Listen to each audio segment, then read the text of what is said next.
Guys, tonight we are really excited to welcome you to the first of a BST broadcast series. We have with us in the room all of the founders of BST, and we are missing one very important founder, who was Kelly Himman, who was with us at the founding of it. And we definitely pay homage to that this evening, that we wish that Kelly was with us, and she was very much instrumental in starting the Blood, Sweat and Tears Challenge. I think what we plan to do tonight is have a very easy conversation and share with you some of the background behind BST, where it comes from, what it is, and where we see it going to. And to start that off, we're just going to do a little bit of a round table between the four of us here, just saying who we are and what we do at BST. Sharon, take it away. Thanks. Good evening, listeners. It's lovely to be with you. We're all very excited to share a lot more about the BST Challenge.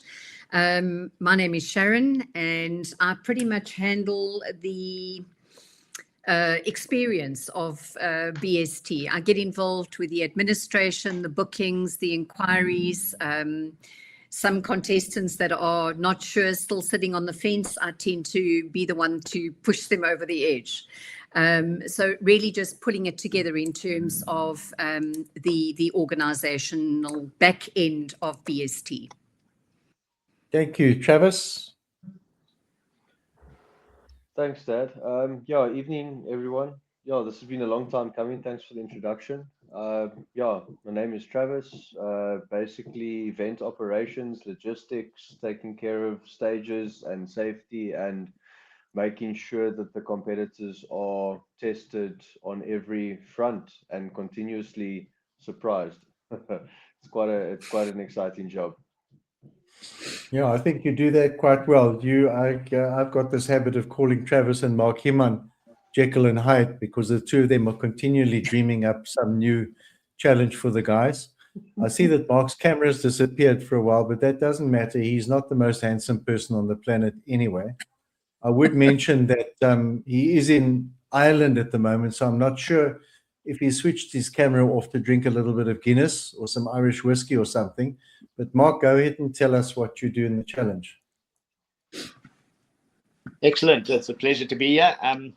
Can you hear me there? Because I can see my pictures stationary. 100%. We can hear you. Mark, it's great to be part of this. It's a great privilege, and I think I have the easiest job here. I just make up stuff, make sure the challenges stay exciting for everyone, make sure it meets the criteria to really challenge people in what they do. When linking in with Travis, I think a big part of that is keeping things exciting, cutting edge, but also keeping them super safe as we go in because of firearms. So designing courses and ideas that are linked to that is very, very important. And then obviously helping the guys prepare for BST Challenge. So privileged to be here and great to work with such an awesome team. Thanks for that, Mark. Yeah. I think my job is essentially to present the rifle component, which is a passion of mine. I really enjoy the rifle training. It's something that I trained at in the United States at the SIG Academy, and I was pleased to be able to bring that attention to detail on the rifle component back here.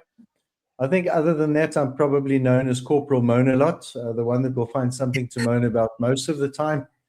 But I have the advanced years, so it does give me a bit of privilege in terms of moaning. Anyway, I think you guys have got a good idea of who we are and where we fit in. And I just want to go then to possibly the origin and meaning of the Blood, Sweat and Tears. And a question for Sharon, I think, as well, poised to answer this.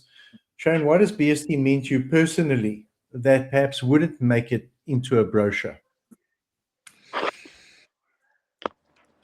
Sure.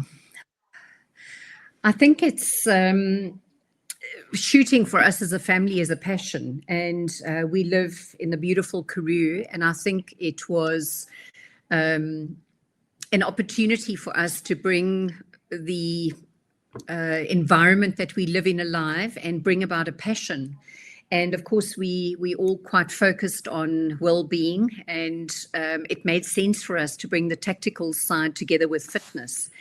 And that's probably for me a very deep-seated sort of meaning that comes alive.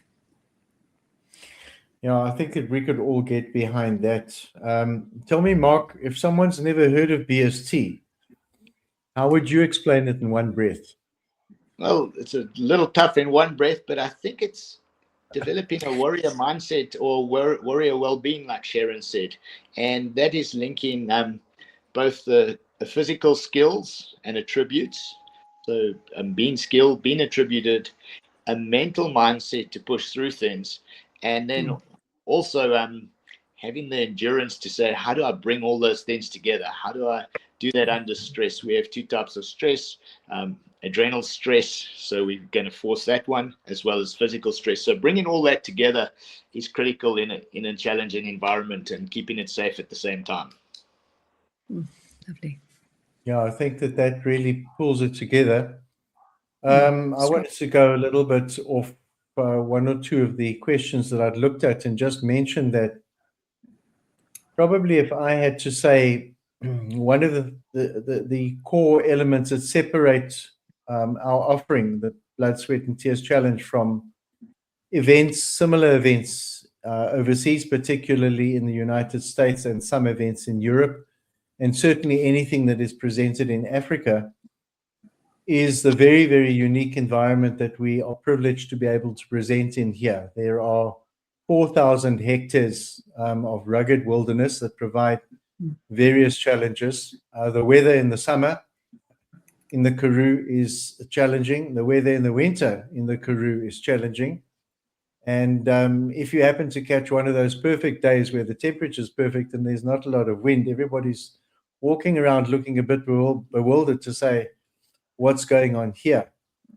And I think the other element that comes into it is that the team that presents BST, Mark, Travis, and myself, particularly on the instruction side of things, bring together decades of shooting experience. And I often go back to the saying when you hear somebody say, oh, well, I've got 20 years of experience as an instructor.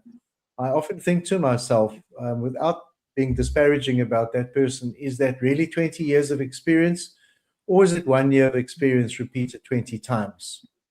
And I'd like to think that the three of us bring together many decades of shooting experience and instruction experience together. So that really sets the scene for putting together a world-class event, and certainly the gold standard of tactical competition shooting in Africa.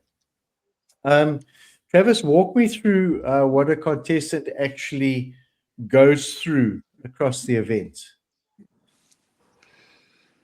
Sure. So it would generally start on a Thursday afternoon. They would come.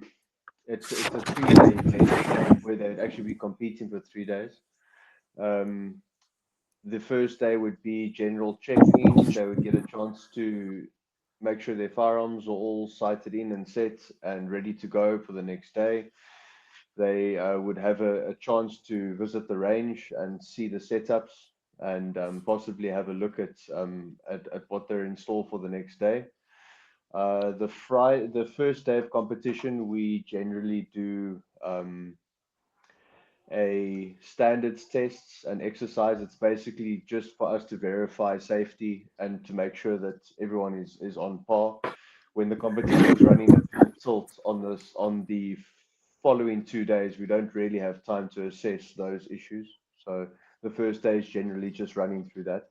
Still filled with a lot of excitement though. We have events every single time the contestants come through, they will do stuff that they haven't done before. It keeps on changing. So, and then the second and third day is basically continuous competition. They will shoot handgun, shotgun, and rifle all 3 days.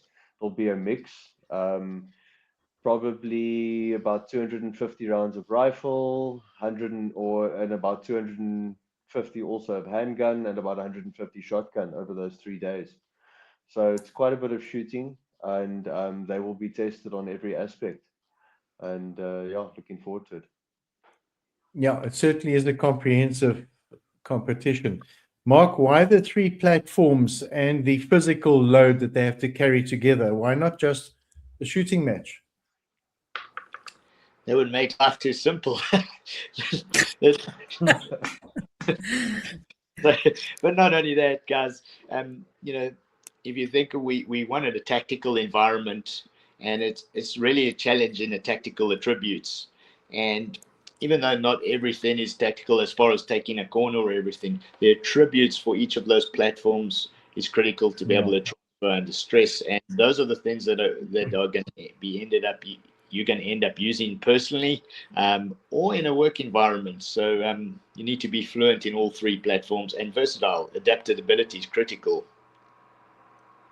Yeah, no, thanks. And while I've got you here on the word, what is the one skill or characteristic that actually decides whether someone finishes strong?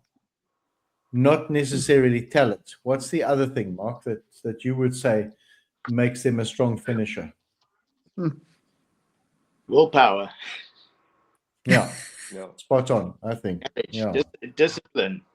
And maybe, willpower and discipline are maybe two words that run together there. But when we set this up, to expand on that a little bit, we look at 2 things. It's a very challenging environment, and we're really looking for people that want to compete. But there's 2 types of competition essentially.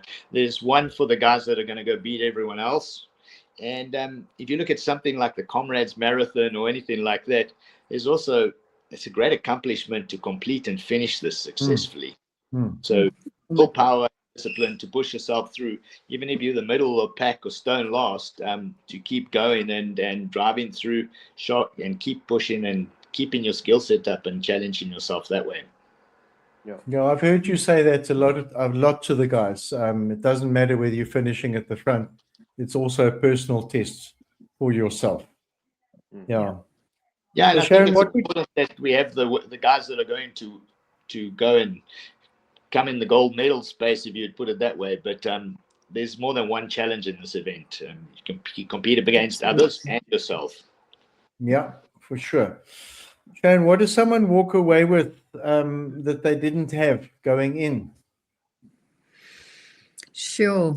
I think they have to dig deep, and I think it goes to the core of the resilience that's being built. I think, mental fitness for me is probably the biggest takeaway, the confidence that is built, knowing that they can push harder, dig deeper, and continually persevere to get through the stages. It's actually incredible to watch people where they pause and you can see them digging in deep, and their mind is shifting, and you can see it's almost like, I don't know if I can carry on. And it's just they find something within themselves, and the next thing they've done, and the confidence that is built from that is just next level. It's just something to be on that range and watch them actually succeed. Yeah, thank you. I think we can all get behind that. Tell me, Sharon, about a warrior who surprised you, someone you didn't expect to finish, or somebody that you expected to struggle.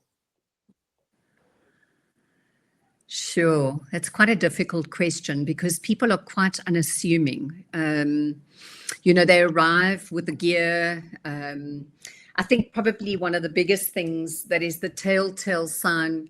And it's difficult to actually pin it down, Jonathan. I'm thinking about so many people that have arrived that have actually become such incredible champions. I remember the one guy who stands out, arriving with sort of walking sneakers. His gear was jumping around when he was running. The stuff was hanging off him when he got to the end of the line. And you could see he was just super uncomfortable on so many levels. And but I tell you what, that man, say again. Yeah. Magazine. Yeah, we all know exactly who you're talking about, for sure. And he came back, and every single time he came back stronger. And he is just amazingly, he's got so fit. the resilience, the mindset, everything about him has just shifted. And I think, you know, just to take that a little bit further, we've had some very overweight people that have arrived. And you look at these guys and you think, my God, are they going to get through these obstacles? And I'm telling you, they do the hard work, crawling with their rifles and getting across. I mean, it costs them immensely. But I also, in the same breath, want to say those particular individuals have come back 17, 20 Ks lighter. Their lives have changed because they have got involved with what this brings from them. It's not only tactical. Remember, this is a shooting event with a fitness component.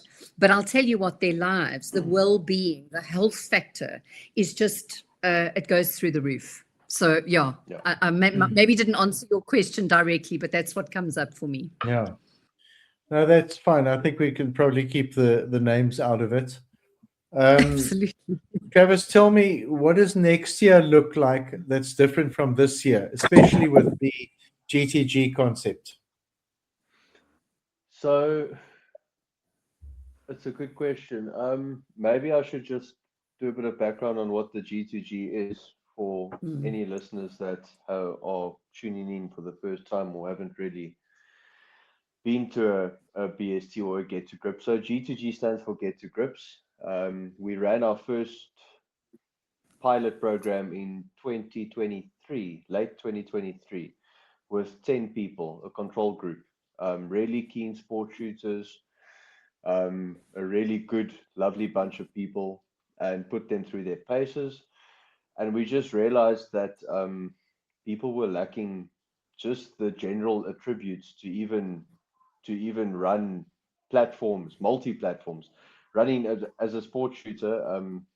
And if anyone is a sport shooter that is listening, they'll know how much dedication it takes to run 3 platforms and compete 3 platforms at a level that you are expecting to compete, whether it be IPSC or your SADPA or MPDS or any of the disciplines that you can find yourself in. It's quite demanding. So the G2G was basically bred out of a lack of attributes and skills that we noticed in the first iteration that we ran of BST in 2023. And next year we'll probably change things up. We're looking at changing the G2Gs into actual events, physical events. So we're looking at running 3 events throughout the year and 1 main event. And those events will be run, one will be handgun only, shotgun only, rifle only, and then obviously the main event. And we are also toying with the one option of, and probably going to do it, of bringing in a bolt action event where you can actually be a sniping event, tactically done. So the guys with their ghillie suits have a chance to actually wear them and see what they do.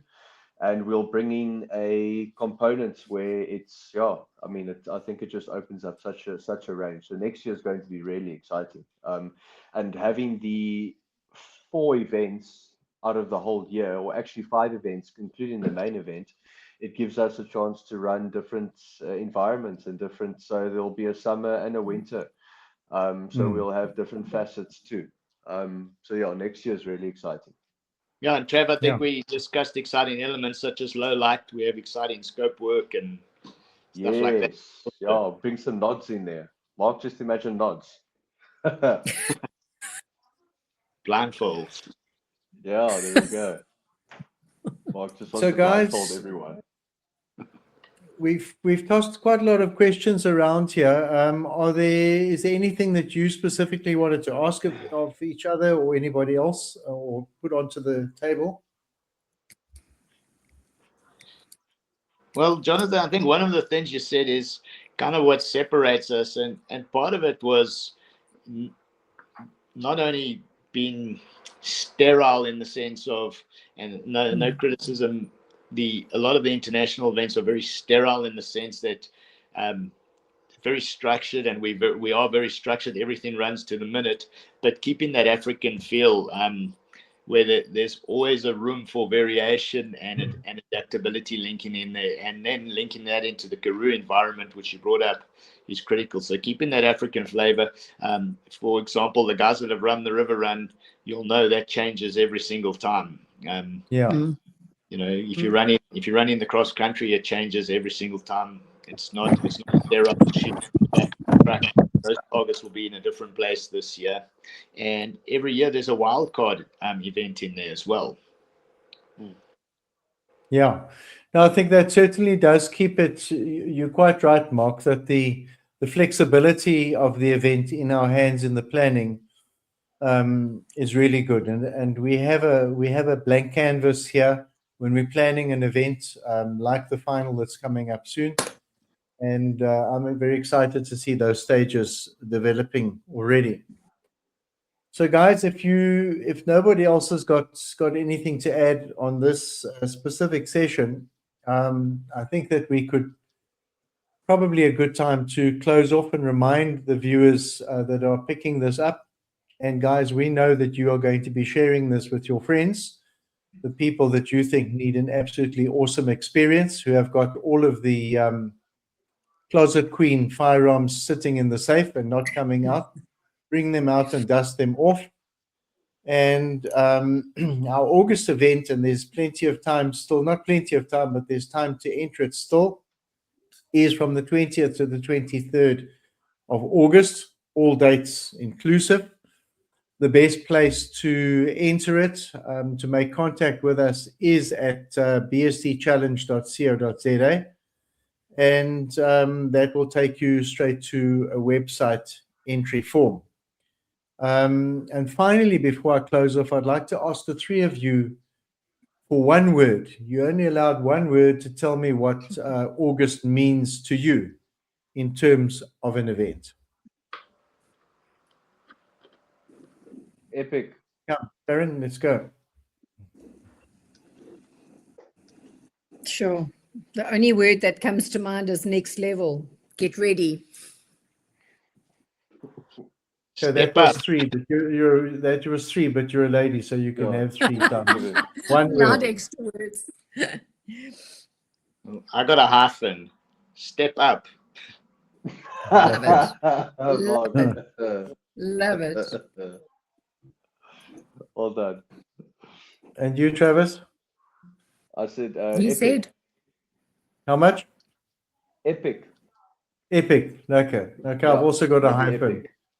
Oh, nice. I've got a hyphen too. A game. Lovely. Viewers, thank you very much. In signing off, I want to shout out to our producer, Natasha, who is working late this evening to get us on air for you guys. And I'd like to close off by saying that there's no contest in Africa, that BST is the gold standard in tactical competition shooting. And as a challenge for you, will you bring yourself and come and test your limits here at Gecko Rock on the BST challenge? We will see you on the flip side. Lekker. Thanks, guys. Take care.